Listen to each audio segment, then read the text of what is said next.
baisser les tensions musculaires et artérielles et améliore le sommeil.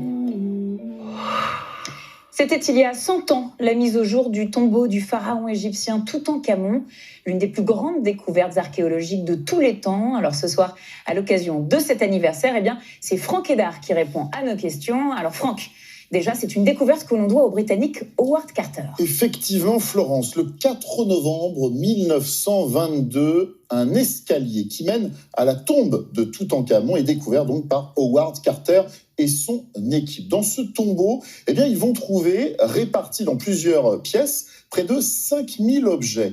Du mobilier, des bijoux, des statuettes et le sarcophage en bois doré de Toutankhamon, jeune pharaon mort à l'âge de 19 ans autour de 1324 avant Jésus-Christ. Son masque funéraire de plus de 10 kilos, en or et incrusté de pierres semi-précieuses, deviendra le symbole et la pièce maîtresse de ce trésor. Alors ça, c'est la belle partie de l'histoire, mais la découverte de ce tombeau est aussi entourée d'une malédiction.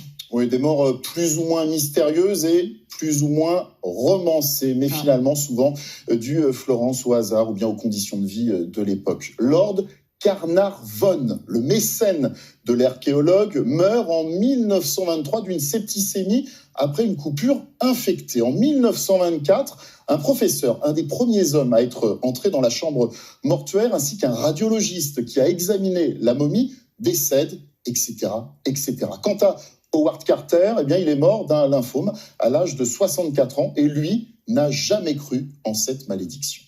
Alors aujourd'hui, est-ce que d'autres grandes découvertes comme celle-ci sont encore possibles ? Alors, difficile à dire, plus d'une soixantaine de tombes ont été recensées dans la vallée des rois qui a déjà livré beaucoup de ses secrets, d'autant que de nombreux tombeaux, Florence, ont aussi été profanés, épillés dès l'Antiquité et puis aussi au fil des millénaires. Mais les archéologues ont l'espoir de découvrir un jour la dernière demeure de Ramsès VIII, dont la tombe pourrait abriter de nombreux trésors restés intacts. En tout cas, les archéologues l'espèrent. Et dans leur quête, la technologie est un allié.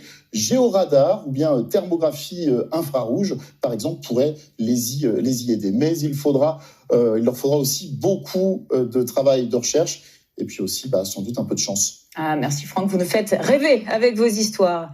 Et qui dit rêve, dit détente et pourquoi pas massage. Le championnat de France du massage, c'est aujourd'hui. L'épreuve couronne chaque année les meilleures mains de la profession et leur massage signature. Parmi les candidats, nous avons suivi Héloïse qui rêve de remporter le titre. Jérôme Régali, Vincent Burga et Muriel Drouillat. Héloïse s'entraîne tous les jours sur sa collègue